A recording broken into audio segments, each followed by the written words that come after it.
안녕하세요. 책한민국입니다. 오늘 소개할 책은 착하게 사는 게 맞다고 생각합니다. 지은이는 주용태. 10여 년간 자연과 환경을 사랑하는 환경운동가로 오산 화성 환경연합 공동대표, 공명한 선거운동을 위한 오산 공선협 공동대표 등을 역임했고 현재는 연세대 원주 세브란스 기독병원 의료위원, 한신대 이사를 맡고 있다. 4년간의 군목 생활을 마친 후 아주 작은 교회에서 목회를 시작하여 지금은 어느 정도 규모를 갖춘 오산 임마누엘 교회 담임 목사로 섬기고 있다. 착한 사람과는 결혼하지 마십시오. 착한 사람은 죄인입니다. 착한 사람은 이 사회의 천덕꾸러기입니다. 우연히 보게 된 유튜브 영상의 내용에 내 귀를 의심했다. 댓글들을 찾아보니 더욱 놀라웠다. 수많은 사람들이 그 말에 동의했다. 그런데 정말 그럴까? 착하게 살면 손해만 보는 세상일까? 절대 그렇지 않다. 그건 착각이다. 착한 사람이 손해보고 못된 사람이 잘 나가는 것처럼 보이는 이유는 아주 간단하다. 당장 보기에는 그렇기 때문이다. 착한 사람과 못된 사람의 가장 큰 차이는 기간이다. 단기적으로 보면 착한 사람이 불리하지만 장기적으로 보면 결국 착한 사람이 성공한다. 그런데 대부분의 사람들은 코앞의 것만 바라볼 뿐 나중을 보지 않고 당장 좋으면 다 좋다고 착각한다. 그래서 착한 사람은 늘 손해보고 악한 사람은 늘 이긴다고 생각하는 것이다. 약삭 빠르고 반칙이나 부정도 저지르며 필요할 때는 거짓말도 하면서 자기 이득을 야무지게 챙기는 사람이 살기 편한 세상이라고 생각할 것이다. 그러나 분명히 말하지만 절대 그렇지 않다. 놀랍게도 사람들은 더 악해지지 않고 더 선해지고 있다. 네덜란드의 역사학자 피테르 스피렌부르그의 저서 살인의 역사에는 중세부터 현대에 이르기까지 사람들이 얼마나 살인을 많이 했는지를 시대별로 보여주는 표가 나온다. 놀랍게도 과거와 비교하면 현대의 살인율은 급격히 감소했다. 살인 방법도 옛날이 훨씬 더 잔인했다. 사람은 점차 선해져 가고 갈수록 선한 사람들이 살기 좋은 세상이 되어가고 있다는 증명이다. 선한 사람들이 생존하기 좋은 세상, 악한 사람들은 살아남기 어려운 세상이 되어간다. 못된 사람은 더더욱 살기 힘든 세상이 되어가고 착한 사람에게는 점점 더 살기 좋은 세상이 다가오고 있다는 뜻이다. 착한 사람들은 두 가지를 잘해야 한다. 하나는 남에게 베풀면서 반드시 자기도 챙겨야 한다는 것. 또 하나는 착함이 특혜가 아님을 깨닫고 반드시 자기 능력을 키우고 강해져야 한다는 것이다. 이 두 가지만 잘하면 착한 사람은 이 시대의 금상첨화가 되는 강점을 소유할 수 있다. 놀랍게도 정치판조차 예전과는 확연하게 달라지고 있다. 진실이 점점 통한다. 속이고 거짓말하고 변절하고 부정을 저지르는 사람은 갈수록 설 자리를 잃는다. 항상 도마에 오르는 것이 도덕성 검증이다. 결격 사유가 많으면 아예 정치판에 발을 들여놓을 생각조차 하면 안 된다. 정치계도 점점 착한 사람들이 훨씬 더 유리한 쪽으로 흘러가고 있다. 우리가 사는 세상에는 착함이라는 거대한 물줄기가 굵은 흐름을 이루며 흐른다. 그 물줄기는 점점 더 거세지고 있다. 사막의 오아시스 같은 책을 만났다. 세계적인 인지과학자이며 하버드 대학 교수인 스티븐 핑커가 쓴 우리 본성의 선한 천사이다. 1400쪽이 넘는 방대한 양이지만 충분한 이론적 근거를 제공하다 보니 그처럼 두꺼워졌다고 한다. 이 책의 핵심 논리는 우리가 사는 세상은 점점 폭력이 줄어들고 선해지고 있다는 것이다. 지금 우리가 살고 있는 세상은 인류가 지구에 출현한 이래 가장 평화로운 시대라고 한다. 저자는 1만 5천 년 전 고대로부터 현대에 이르기까지 인류의 폭력성이 어떻게 변화되어 왔는지를 각종 통계와 엄청난 자료를 통해 다방면의 시각에서 논증한다. 그러면서 자신도 거듭 놀랐다고 언급한다. 분명한 사실은 고대로부터 현대까지 폭력의 세계적 추세는 하향 곡선을 그리고 있다. 물론 폭력의 비율이 잠깐 높아진 시기도 있었지만 장기적인 인류 역사를 보면 폭력의 감소 추세는 뚜렷하고 단일한 방향으로 가고 있다. 흔히 착하면 생존하기 힘들다고 한다. 착한 사람은 무력하다. 이런 말을 수없이 많이 들어왔다. 정말 그럴까? 우리는 흔히 최상위 포식자가 오래 살아남는다고 생각한다. 그러나 통계를 보면 사자는 이미 멸종되어 가고 있는 반면 얼룩말의 개체수는 거의 줄지 않았다. 수명도 사자가 얼룩말보다 짧아서 얼룩말은 평균 25에서 35년을 사는데 사자는 10에서 15년밖에 살지 못한다. 생태학자들은 크게 두 가지 이유를 든다. 하나는 동물 생존의 가장 중요한 요소는 식량인데 맹수들은 먹잇감이 제한되어 있기 때문이란다. 상대적으로 초식 동물들은 언제 어디서든 먹이를 쉽게 구할 수 있고 늙어서도 큰 어려움이 없어서 오래 살 수 있다. 또 다른 결정적인 이유는 먹이를 얻기 위한 투쟁에서 오는 스트레스 때문이다. 맹수들은 싸움을 위한 스트레스를 평생 짊어지고 살아야 한다. 맹수가 오래 살지 못하는 것, 연약한 초식동물이 오래 사는 것, 결국은 자연이 만들어 놓은 법칙에 따른 것이다. 자연은 사납고 투쟁적인 생명체가 살기에는 부적절하지만 공생하고 협력하는 생명체는 종족을 보존하고 생존하기에 매우 유리한 조건으로 만들어져 있다. 사람은 어떤가? 맹수에 해당하는 사람이 있고 초식동물에 속하는 사람이 있다. 사납고 투쟁적이며 남을 짓밟으면서까지 생존하려는 사람이 있고 타인과 공존하고 서로 도우며 자신을 유지하려는 사람이 있다. 어느 쪽이 더 오래 살아남을까? 사람 역시 자연의 생존 법칙을 벗어날 수 없다. 맹수가 초식 동물보다 일찍 죽는 것이나 남자가 여자보다 일찍 죽는 것이나 유사한 형태다. 강하다고 오래 남는 것이 아니며 약하다고 일찍 사라지는 것도 아니다. 이 세상은 역설적이다. 약한 자가 강한 자를 이긴다. 착한 자가 교활한 자를 압도한다. 결국은 착한 자가 마지막까지 살아남는다. 착한 자들이여, 용기를 잃지 말라. 모든 성격적인 요소에 정직함이 있으면 긍정적인 쪽으로 발휘되지만 정직함이 없으면 모든 요소가 부정적인 쪽으로 작용한다. 예를 들어 정서성이 낮은 사람, 즉 감정적으로 둔한 사람이 부정직하다면 어떻게 될까? 자기 욕심을 위해서는 무슨 일이든 겁없이 뛰어든다. 반대로 감정적으로 예민한데 부정직한 사람은 교활한 여우가 된다. 외향적인 사람이 부정직하면 남에게 주목받고 자기를 과시하기에 안달이 난다. 내향적인 사람이 부정직하면 과묵한 것 같지만 속으로는 거만하고 은큼하다. 성격이 원만하지 못한 사람이 부정직하면 복수심이 강하고 이기적인 싸움닭이 된다. 반면 성격이 원만한 사람이 정직하지 않으면 능글능글한 아부꾼이 된다. 그렇다면 이 모든 성격 요소에 정직하면 어떻게 될까? 여러 말이 필요 없다.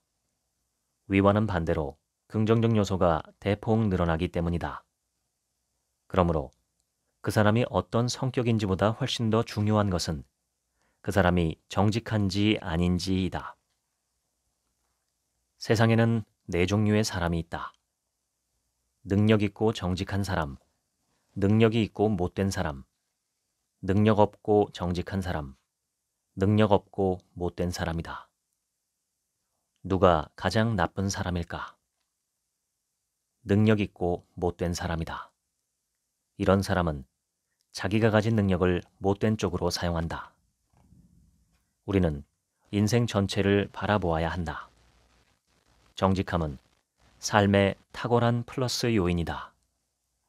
정직함은 행복을 가져오는 열쇠다. 미국 조지아 주립대학의 토머스 스탠리 박사는 어떻게 하면 부자가 되고 성공할 수 있는지 연구조사를 시작했다. 전국 22만 6,399개의 동네에서 1차적으로 5,063가구를 선정하고 그 중에서 설문에 응답한 733가구의 백만장자를 출연해 표본으로 삼았다. 치열한 연구와 과학적 데이터를 통해 밝혀진 백만장자들의 성공 요인 1위는 무엇일까? 학벌은 아니었다. 부모에게서 물려받은 재산도 행운도 아니었다.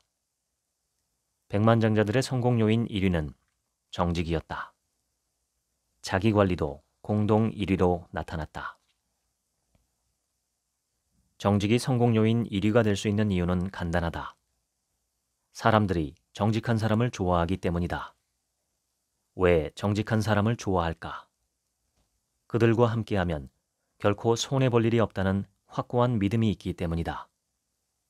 함께하면 손해볼 일이 없고 이득 볼 일만 있다는데 그런 사람을 누가 좋아하지 않겠는가? 사람의 가장 큰 자산은 타인의 신뢰이다. 신뢰를 잃으면 다 잃는 것이다. 정직만큼 부유한 유산도 없다. 셰익스피어. 애덤 그랜트는 그의 저서 기브 앤 테이크에서 사람들을 세 부류로 나눈다. 받는 것보다 주는 것이 많은 사람은 기버, 주는 것보다 더 많이 받기를 바라는 사람은 테이커, 주는 만큼 받고 받는 만큼 돌려주는 매처이다. 이 세 부류 중 가장 성공 가능성이 큰 사람은 누구일까?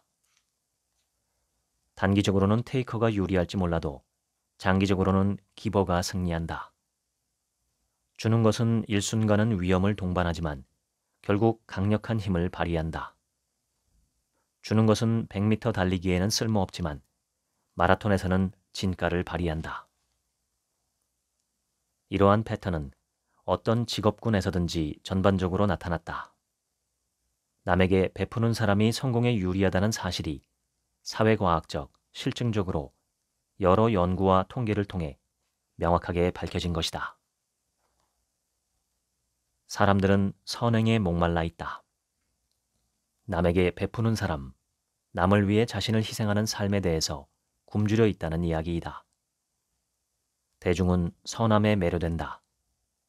착한 사람에게 선물을 퍼붓는다. 착한 사람들과 함께하기를 원한다.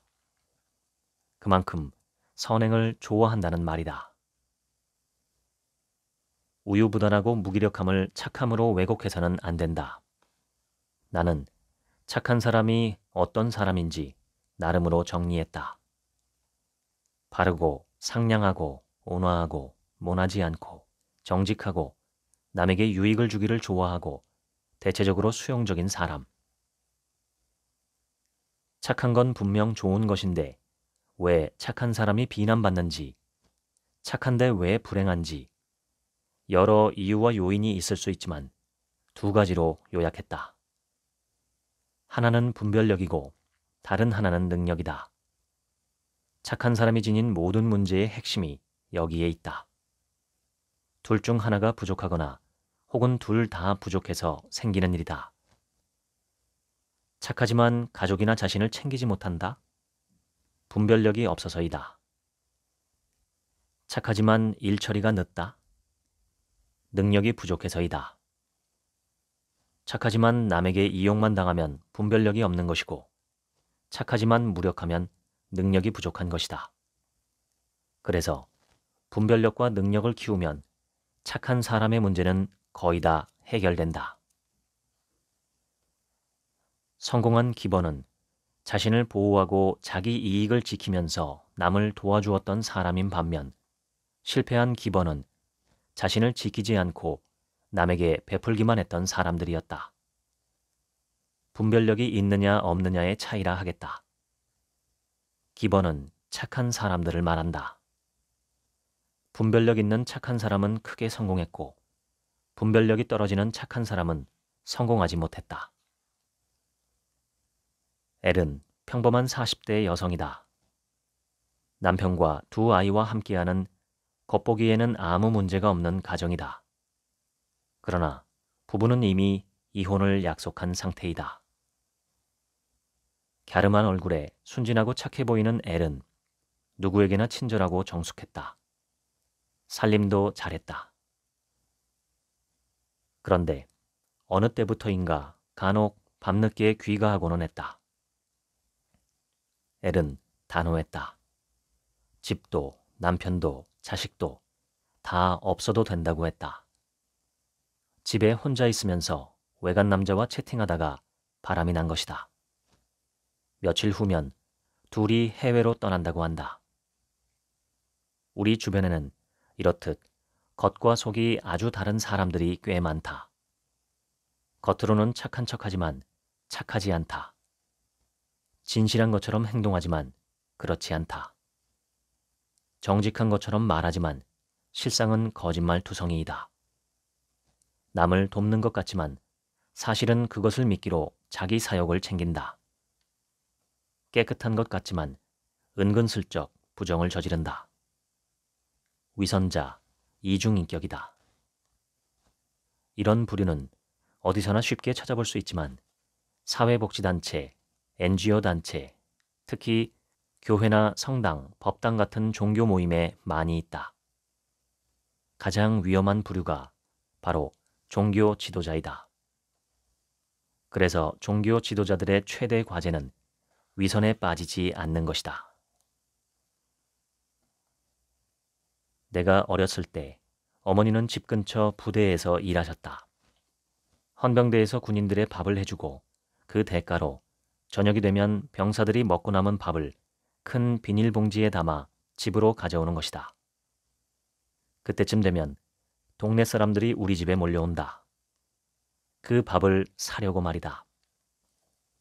어머니는 밥 한 공기에 10원도 받고 20원도 받아서 살림도 보태고 우리에게 용돈도 주셨다. 그러니까 어머니가 부대에서 일한 대가로 가져오는 밥은 밥이 아니라 돈이었다. 어머니와 함께 일한 아주머니가 있었는데 그분은 밥이 돈인 줄을 누구보다 잘 알았다. 그래서 항상 밥을 더 많이 가져가려고 눈독을 들였다.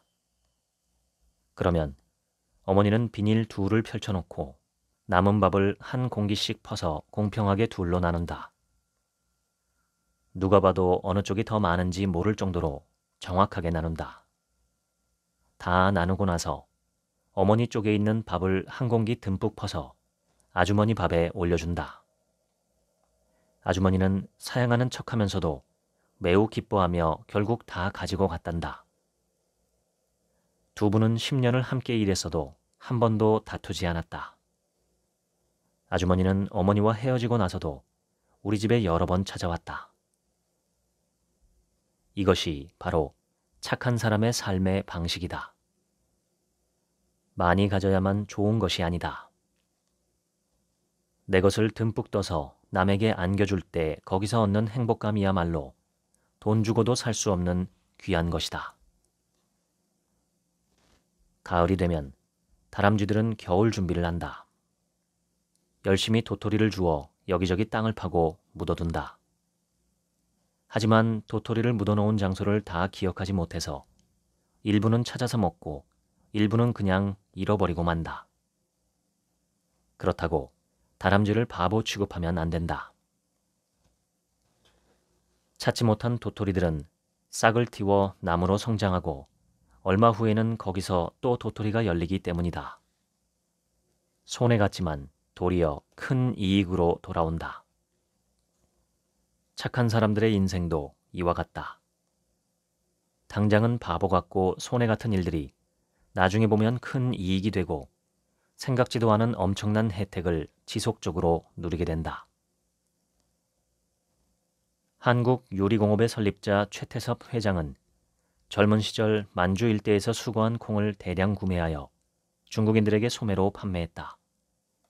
언젠가 화물열차 수십 량에 해당하는 엄청난 양의 콩을 계약, 중국 상인에게 콩을 넘기려는 순간 갑자기 콩값이 천정부지로 올랐다. 계약을 파기하고 다른 상인에게 팔면 위약금을 물어주고도 어마어마한 이익을 남길 수 있는 상황이었다. 모든 중개업자들이 다 그렇게 했고 어느 누구도 그걸 문제 삼지 않았다. 그러나 최태섭 회장은 계약은 약속이고 신용이라고 하며 자신은 그렇게 할 수 없다고 했다. 그와 거래했던 중국 소매상들은 크게 감동하여 자기들이 얻은 이익의 절반을 최 회장에게 돌려주겠다고 했지만 그마저도 거절하며 계약대로 판매했다. 당시 그가 포기한 금액은 쌀 4만 가마니를 살 수 있는 거액으로 공장 몇 개는 너끈히 세울 수도 있었다. 그 일은 중국 상인들 사이에 엄청난 화제를 불러일으켰고 너도 나도 앞다퉈 최 회장과 거래하겠다고 몰려들었다. 그의 회사가 일취월장 발전하고 번창하게 된 것은 두말할 필요도 없다. 그것이 토대가 되어 훗날 한국 요리를 창업하였다. 착함은 약점처럼 보이지만 사실은 엄청난 강점이다. 국가 청렴도라는 것이 있다. 국가적으로 사회적으로 국민들이 얼마나 깨끗하고 정직하게 살아가느냐를 측정한 지표이다. 서울시립대 반부패 행정시스템 연구소의 연구 결과에 따르면 놀랍게도 국가 청렴도가 겨우 1점 상승할 때마다 외국인들의 투자 관심도는 26% 상승하고 1인당 교역은 31%, 1인당 GNP는 25% 올라간다고 한다. 국민들이 착하고 정직해야 부유하게 살 수 있다는 뜻이다. 우리가 흔히 착하다고 생각하는 사람들을 보면 70에서 80%가 동안이다. 다른 사람들과의 관계에서 갈등과 스트레스가 적기 때문일 것이다. 미국 리버사이드 대학교 심리학과 연구진의 조사에 따르면 양심적이고 배려심이 강하며 이타적인 사람이 이기적이고 남을 이용하려는 성향의 사람보다 30% 장수한다고 한다. 미시간 대학의 사회연구소 교수 스테파니 브라운 박사는 수백 쌍의 부부를 5년간 연구한 결과 남을 돕고 사랑을 베풀고 정기적으로 봉사하는 사람이 그렇지 않은 사람에 비해 사망률이 2배 더 낮다고 학술지에 발표했다. 그러면서 남을 돕고 배려하고 착한 삶을 사는 것이 장수의 비결이라고 주장했다. 남을 도울 때 건강에 가장 큰 도움이 된다. 미국 MD 앤더슨 암센터의 종신교수 김의신 박사는 미국 최고의사에 11번이나 선정된 인물이다. 그는 이런 말을 했다. 대가 없이 남을 도울 때 가장 큰 기쁨이 있고 그것이 건강에 매우 큰 도움이 된다. 건강의 최대의 적은 스트레스인데 남을 돕는 착한 사람은 스트레스를 가장 적게 받는다. 암 치료의 비결은 첫째 영양이고 둘째는 마음의 평안이다. 남을 위해 일하는 착한 사람은 마음이 평안하고 안정되어 있어 질병 치료에도 큰 도움이 된다. 마더 테레사 효과는 테레사 수녀처럼 타인을 위해 봉사하고 선한 활동을 하면 인체의 면역 기능이 크게 향상되고 건강이 회복되어 더욱 행복해진다는 이론이다. 1998년 하버드 대학교 의과대 연구팀이 실험 대상자 132명에게 테레사 수녀가 봉사하는 영상을 50분간 보여주고 항체를 조사한 결과 다른 영상을 본 그룹보다 면역 항체 수치가 크게 높아졌으며 이는 며칠 혹은 몇 주간 지속되었다. 의학적으로도 혈압과 콜레스테롤 수치가 현저히 낮아지고 엔도르핀이 정상치보다 3배 이상 분비되었다. 직접 봉사활동을 하지 않고 간접적으로 보기만 해도 효과가 나타난 것이다. 세계적인 부자 록펠러에 대한 평가는 많이 엇갈리지만 그가 병을 앓고 난 이후 완전히 달라졌다는 사실은 대부분 공감할 것이다. 록펠러는 세계 역사상 최고 부자로 꼽힌다. 최전성기일 때 그의 재산은 15억 달러로 당시 미국 GDP의 1.5%에 달했다. 2019년 미국 GDP에 적용하면 416조 원에 해당한다. 그런 그가 인생의 전환점을 맞이하게 된다. 53세가 되었을 때 심각한 피부병에 걸려 죽을 지경에 이른 것이다. 머리카락과 눈썹이 빠지고 몸도 심하게 말라갔다. 심지어 먹을 수조차 없어 최고의 부자가 겨우 비스킷 한 조각과 우유 한 잔으로 연명하는 처지였다. 의사는 1년밖에 못 살 거라고 진단했다. 그러던 어느 날 록펠러는 병원에서 어린 딸의 병원비 문제로 소동을 일으키는 부모를 목격했다.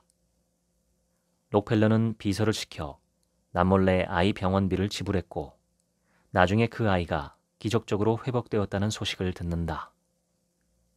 록펠러는 그 순간이 자신의 일생에서 가장 행복했다고 한다. 이후 그 역시 질병에서 점차 회복되기 시작했다. 록펠러는 자선사업 단체를 만들어 엄청난 기부의 삶을 실천했다. 어려운 사람들을 돕고 수많은 병원과 24개나 되는 대학, 5,000개의 교회를 세웠다. 그중 세계적 명문대학인 시카고 대학은 2000년까지 73명의 노벨상 수상자를 배출했다. 록펠러는 수입의 대부분을 자선사업에 바쳤다. 그런 그는 사업가로서는 드물게 98세까지 장수했다.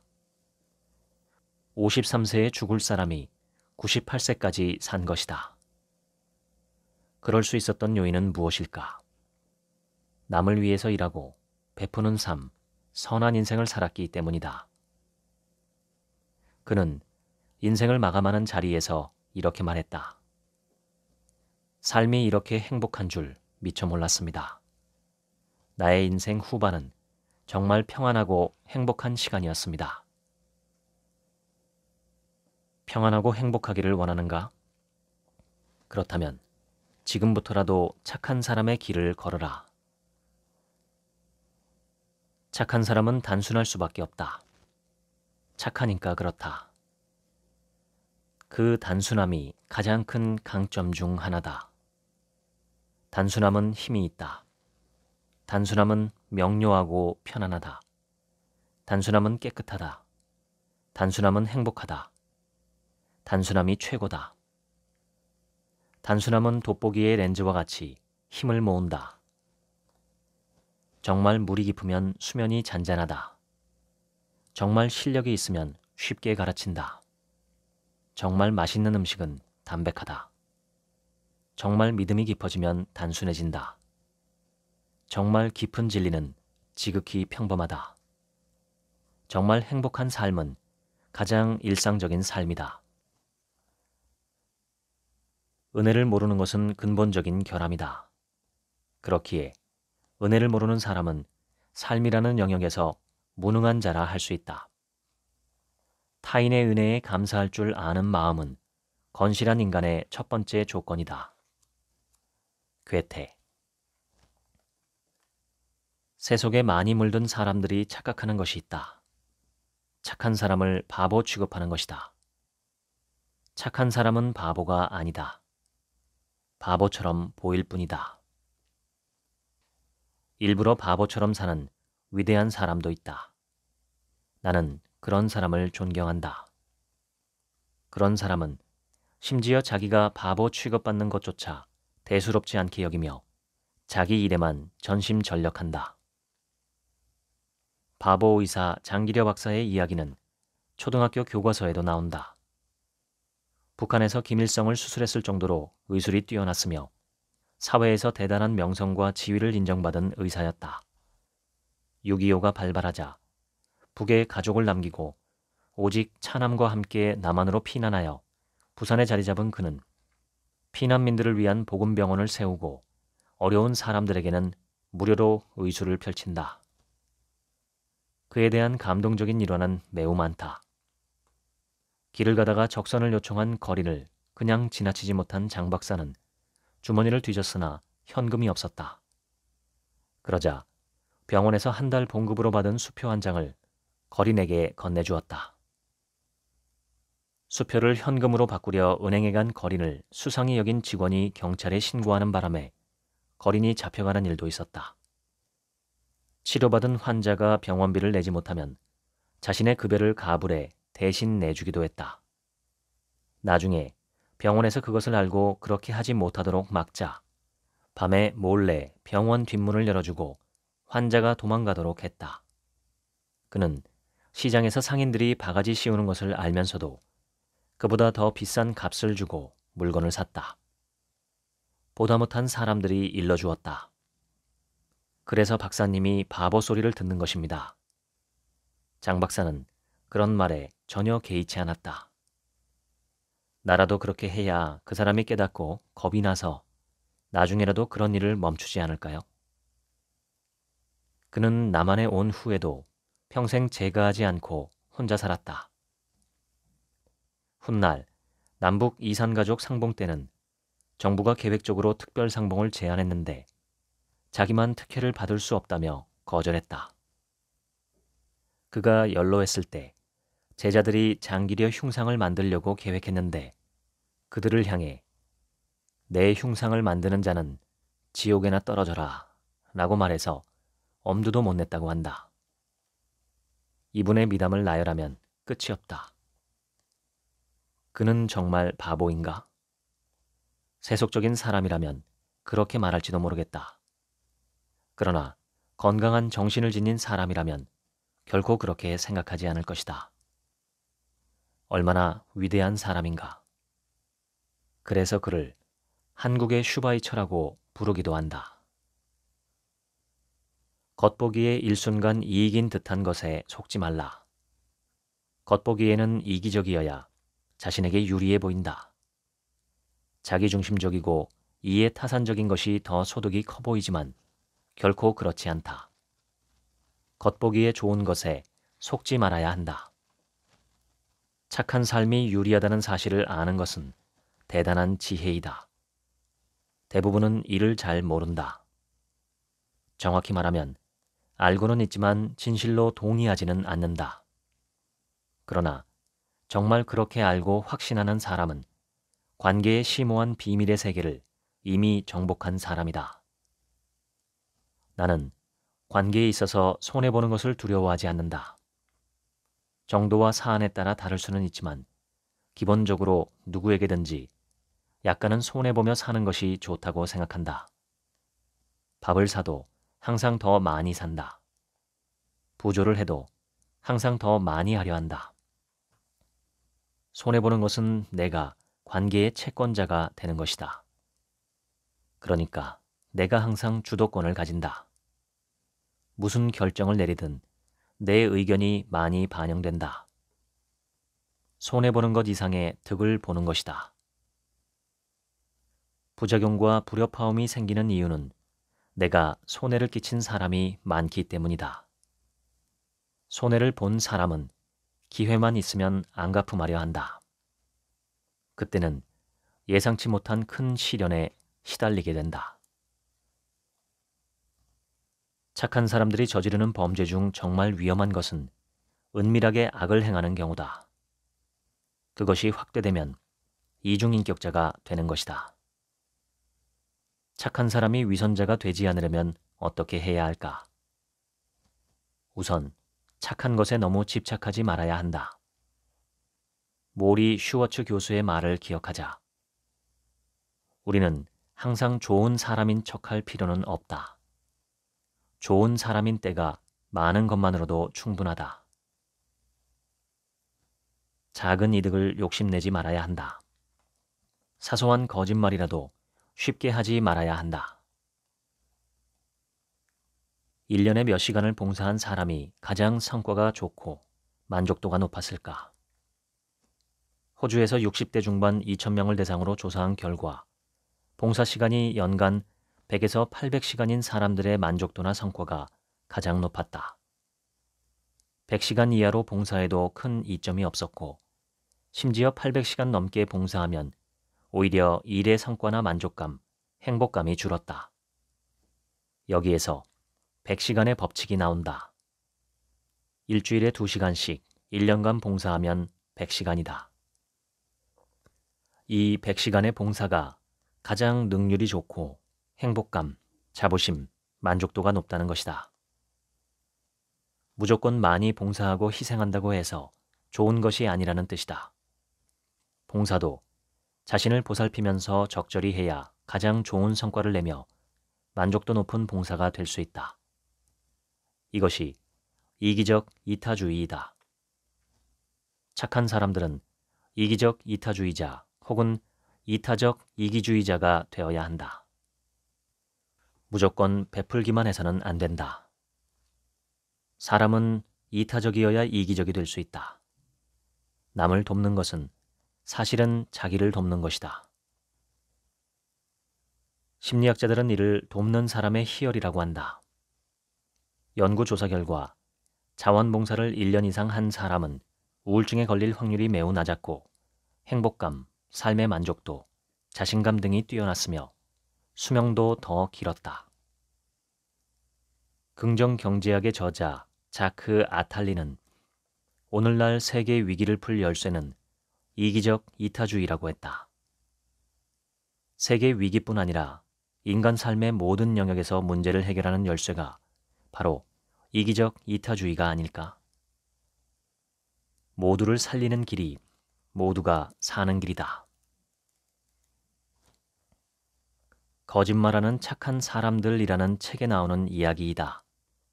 대학생 바이스는 워싱턴 DC에 있는 케네디 예술센터 선물 매장에서 물품 재고를 관리하는 일을 했다.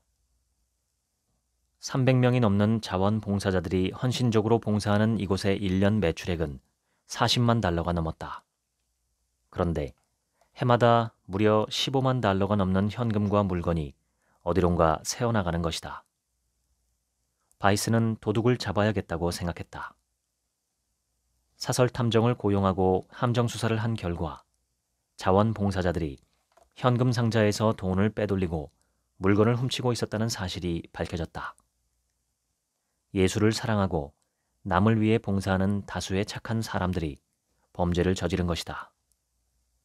이런 사건은 우리 주변에서 얼마든지 일어난다. 내가 아는 종교 단체에서도 비슷한 일이 있었다. 그곳에는 봉사도 잘하고 신앙심도 좋고 후원금도 많이 내는 신도가 있었다. 사람들의 신임을 받은 그는 재정일을 맡았는데 언제부터인가 후원금이 자주 없어지는 게 아닌가. 한 간부가 아무도 모르게 카메라를 설치했는데 그 신실한 신도가 틈날 때마다 후원금을 조금씩 빼돌리고 있었다. 왜 착한 사람들이 그처럼 작고 은밀한 범죄를 저지르는 걸까? 사람에게는 2가지 욕구가 있다. 하나는 부정한 방법으로라도 쉽게 경제적 이득을 보려는 욕구, 다른 하나는 사회적으로 좋은 평판을 유지하고 싶은 바람이다. 이 둘을 동시에 취할 수 있는 방법이 있을까? 그건 마치 빵을 먹으면서도 빵이 그대로 남아있기를 바라는 말도 안 되는 일이다. 착한 사람들은 여기서 중대한 착각에 빠진다. 작고 은밀하게 부정한 방법을 통하면 2가지를 동시에 얻을 수 있다고 생각하는 것이다. 수많은 사람들이 이 함정에서 헤어나오지 못한다. 참으로 무서운 함정이다.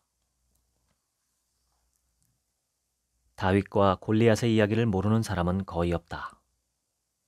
골리앗은 갑옷의 무게만 수십 킬로그램이다. 방패를 들고 거대한 칼을 차고 있다. 그러나 다윗은 돌멩이 5개만 가지고 나간다. 다만 다윗은 물맷돌의 명수이다. 똑같이 칼을 갖고 가까이서 싸우면 골리앗이 이긴다. 멀리 떨어져서 싸우면 다윗이 이길 가능성이 훨씬 높아진다. 다윗과 골리앗의 싸움에서 중요한 것은 이것이다. 골리앗의 방법으로 싸우느냐, 다윗의 방법으로 싸우느냐. 다윗은 자기만의 방법을 고집했다. 여기에 승리의 결정적 요인이 있다. 인생 승리는 자기에게 맞는 것을 갖고 싸울 때 얻는다. 자기의 장기, 자기의 복장, 기술, 방법 등등 자기다운 것을 가지고 싸우면 승리한다. 자기다운 것이 최상의 방법이고 최선의 능력이다. 착한 사람들은 남을 잘 배려하고 만사에 수능적인 특징이 있다. 남에게 맞춰주고 남을 따라하는데 익숙하다. 그러면 자기 것이 없어진다. 자기를 잃고 자기가 남이 된다. 남을 흉내내면 내가 사라진다. 자신을 가장 극대화하는 것은 남을 따라가지 않고 나답게 사는 것이다. 내가 생긴 대로, 내가 만들어진 대로 사는 것이다. 나답게 살아야 가장 편하다. 나답게 살아야 행복하고, 나답게 해야 가장 잘하고, 나답게 해야 능력을 최대로 발휘한다. 나다운 것이 가장 창의적이다. 오스카 와일드는 이런 말을 했다. 너 자신이 되라. 다른 사람은 이미 있으니까. 그러나 조심할 것이 있다. 내 방식대로 나답게 사는 것이 항상 옳은가 하는 점이다. 나답게 사는 것과 내가 고쳐야 할 것을 구분해야 한다. 남에게 불편을 끼쳐서는 안 된다. 나답게 사는 것과 남을 배려하는 것에 조화를 이루어야 한다. 유대인의 교육법에는 이런 것이 있다. 어린 자녀가 점차 자아의식이 형성될 즈음에 아이와 신나게 놀던 아빠가 어느 순간 갑자기 아이를 냉정하게 뿌리치고 획 돌아선다. 아이는 처음 당하는 심리적 충격에서 쉽게 벗어나지 못한다. 그러면서 인간 사이에는 까닭없는 배신이 있고 사람은 변화무쌍한 존재라는 사실을 배운다. 어린아이가 이러한 배신과 절망을 딛고 다시 사랑하는 아빠 품으로 가려 하면 아빠는 다시 한번 아이를 호되게 밀쳐낸다. 아이가 또 한 번의 충격을 받고 힘들어할 때 아빠는 아이를 안고 이렇게 말한다. 얘야, 사람을 믿어서는 안 된다. 심지어는 아빠도 너를 배신할 수 있다는 사실을 명심하거라. 그러면서 오직 믿을 수 있는 대상은 그들의 신밖에 없다는 것을 가르친다. 아빠도 믿어서는 안 된다는 교육이 과연 좋은 교육인지는 모르겠다. 그러나 인간은 누구나 믿을 수 없고 배신할 수 있다는 사실을 배우는 것은 중요하다. 착한 사람들의 약점 중 하나는 남에게 잘 배신당한다는 것이다. 배신해도 보복할 가능성이 낮다고 생각되기 때문이다. 착한 사람은 보복을 잘 하지 않으니 뒤탈이 없다고 여겨진다. 모든 사람에게는 배신의 속성이 있음을 알고 조심해야 한다. 사람을 너무 좋게만 보지 마라. 그렇다고 나쁘게만 보지도 말라. 나쁜 사람도 있고 좋은 사람도 있다. 일단 사람을 조심해야 한다. 적당히 베풀라. 기대하지 말고 조건 없이 그냥 베풀라.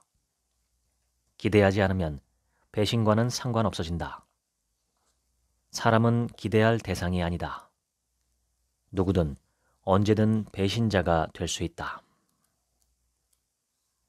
한 스승이 세상을 떠나며 제자들에게 말했다. 너희는 착한 사람이 되지 말아라. 위대한 사람이 되거라. 위대한 사람은 착하면서 강한 사람이다. 착한 사람들의 가장 큰 과제는 강해지는 것이다. 착한 사람이 강해져야 하는 이유는 무엇인가? 착함을 지키기 위해서다. 강한 사람이 착하면 그 착함 앞에 고개를 숙이고 그를 존경한다. 착하기만 하면 무력한 존재로 살 수밖에 없고 성공도 행복도 아름다운 삶도 보장할 수 없다. 그래서 착한 사람은 강한 사람이 되어야 한다.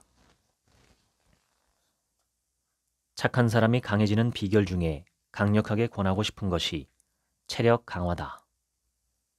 착한 사람 중에는 체력이 약한 사람들이 유난히 많다. 체력이 약하니까 마음도 약해진다. 체력이 강하면 마음도 강하다. 운동으로 체력을 강화시키면 인생의 질이 전반적으로 상승한다. 건강이 좋아지고 수명도 길어진다. 젊어지고 피부가 좋아진다.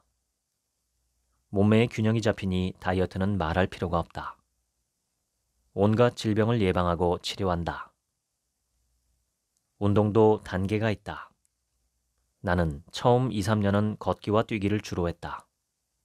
그 다음에는 맨손으로 스쿼트를 했다. 하루에 1000개씩 하기도 했다. 그러고 나서는 역기를 들었다. 지금은 사무실에 운동시설을 갖추어 놓고 일주일에 3, 4일 운동한다. 어떻게 운동하면 좋을지 전문가의 도움을 받아야 한다. 나는 근력 운동을 강력 추천한다. 그 단계를 거치면 나중에 역기를 들어보라. 역기를 들고 나서부터 나의 생활과 체력이 획기적으로 변화했기 때문이다. 살고 싶으면 운동하라. 강해지기를 원하는가? 운동을 하라. 자기관리가 핵심이다. 자기가 무너지면 다 무너진다. 나를 이기는 것이 남을 이기는 지름길이다. 모든 능력 중에서 나는 자기관리 능력이 최고라고 생각한다. 성공의 요인 1위가 정직이라고 했는데 공동 1위가 자기관리이다. 피나는 노력으로 자신을 관리하라. 쉽지 않지만 분명히 할 수 있다. 자기관리를 위해 목숨을 걸라. 이 세상에 자기와의 싸움처럼 힘들고 어려운 싸움이 없고 내가 나를 이기는 것처럼 위대한 승리는 없다. 마지막 승리의 고지에 서는 사람이 적은 이유는 자기와의 싸움이 그만큼 처절하기 때문이다. 착한 사람이 많아질수록 이상세계에 근접한다. 다행히 희망이 있다. 세상은 점점 선해지고 있기 때문이다. 오늘도 나는 꿈같은 세상을 꿈꾸며 산다. 지금까지 착하게 사는 게 맞다고 생각합니다. 읽어드렸습니다. 지금부터는 제 얘기입니다. 성경에는 뱀처럼 지혜롭고 비둘기처럼 순결하라는 말씀이 있습니다. 착하고 지혜롭게 살라는 뜻이죠. 착한데 지혜롭지 못하면 손해만 보는 호구가 되고 지혜로운데 착하지 못하면 세상에 손해만 끼치는 괴물이 됩니다. 여기서 말하는 지혜는 영리함을 가리키는 것이고 참 지혜는 아닙니다. 정신과 병원에는 정작 와야 할 문제적 인물은 오지 않고 그 문제적 인물로 인해 고통을 당하는 착한 사람들만 온다는 말이 있습니다. 어느 정도 진실이 담겨 있는 말이죠. 자신에게 문제가 없다고 믿는 사람들은 정작 가장 큰 문제가 있는 사람들이며 그들이 세상과 타인에게 고통을 일으킵니다. 착한 사람들은 지혜롭지 못하기 때문에 고통을 당합니다. 지혜롭지 못한 사람이 착하기만 하면 종종 어리석어지기 쉽습니다. 지혜가 없다면 못할 말로 차라리 착하지 않은 것이 나을 수도 있습니다. 최소한 호구는 되지 않고 자기 몫은 챙길 수 있으니까요. 그만큼 지혜는 중요합니다. 이 책에서 성공의 두 요소로 제시한 것은 정직과 자기관리입니다. 정직은 착함의 본바탕이기 때문에 곧 착함과 동일하다고 봐도 무방하죠. 착하면서 동시에 철저한 자기관리를 통해 능력을 키운 사람이 성공한다는 이야기입니다. 저는 어땠을까 돌아봤습니다. 적당히 착하고 적당히 자기관리를 한 것 같습니다. 앞으로 더 확실하게 착하게 살고 더 철저하게 자기관리를 해야겠다는 생각이 들었습니다. 제가 평생 본 착한 사람들 중에 지혜롭고 자기관리에 철저하며 강한 사람은 많지 않았습니다. 아마도 그래서 큰 부자나 크게 성공한 사람들이 적은 게 아닐까 싶네요. 영어에 인테그리티라는 단어가 있습니다.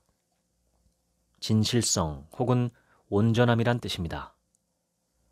인테그리티는 인간 성향 중에서 가장 고귀하고 중요하다고 평가받는 항목입니다. 정직과 성실, 사랑과 착함, 지혜와 뛰어남이 모두 포함되어 있습니다. 영어권에서 좋은 사람이란 인테그리티가 있는 사람을 가리킵니다. 저는 오늘 책의 저자가 말하는 착함이 우리가 흔히 말하는 착함이 아니라 영어의 인테그리티에 가깝다고 생각합니다. 선하고 강하고 지혜로운 사람을 가리킵니다. 흔치 않은 사람이죠.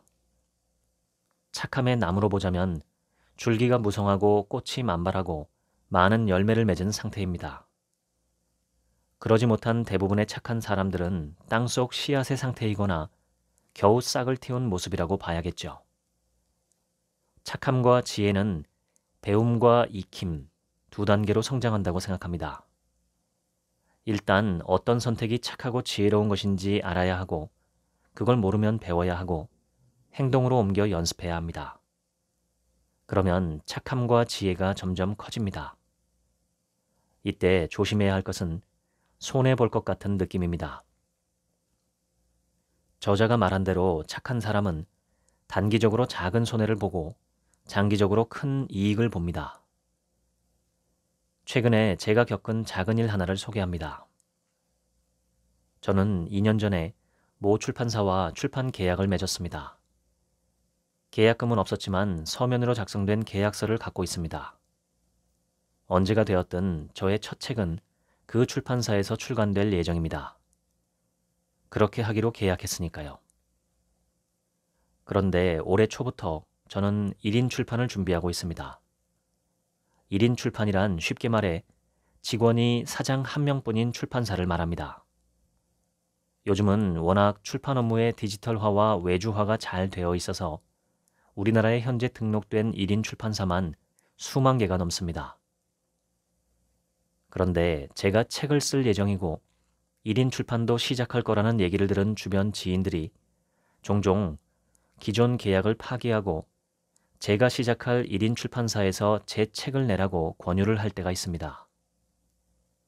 계약금도 받지 않은 계약은 계약이 아니므로 굳이 남의 출판사에서 책을 낼 이유가 없다는 것이죠.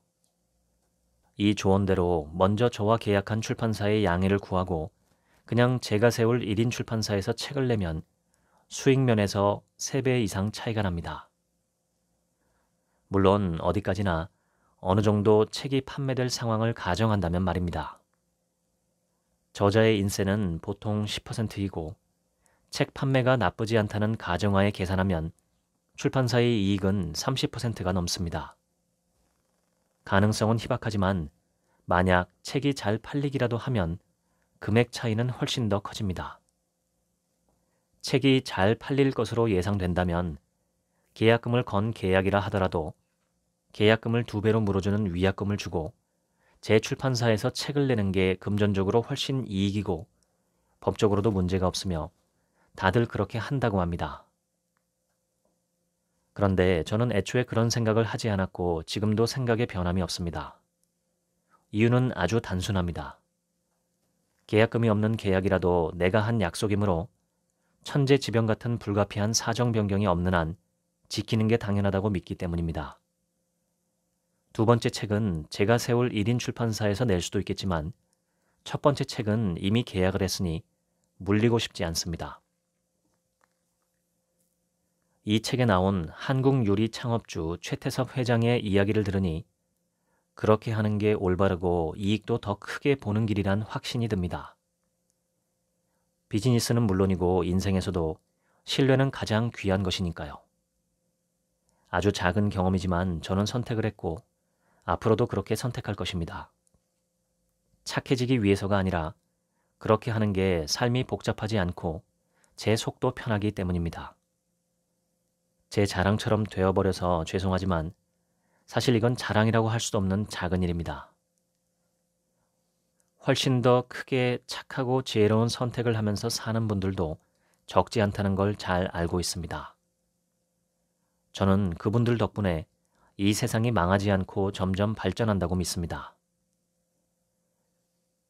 오래전 박해일 씨가 주연한 영화 있기에 이런 대사가 있습니다. 믿으세요. 당신 안에 선함을요. 저는 이 방송을 들으시는 당신께서도 자신의 선함을 믿고 사시기를 바랍니다. 거기에 더해서 강해지기 위한 능력 배양도 하시고 더 지혜로운 사람이 되기 위한 노력도 하시면 좋겠습니다. 그러면 누구에게 가장 좋을까요? 각자 스스로에게 가장 좋습니다. 물론 세상에도 좋지만 나에게 가장 좋습니다. 그것이 진짜 행복하게 잘 사는 길이라고 생각합니다. 지금까지 책 한 민국의 하루치 생각이었습니다. 감사합니다.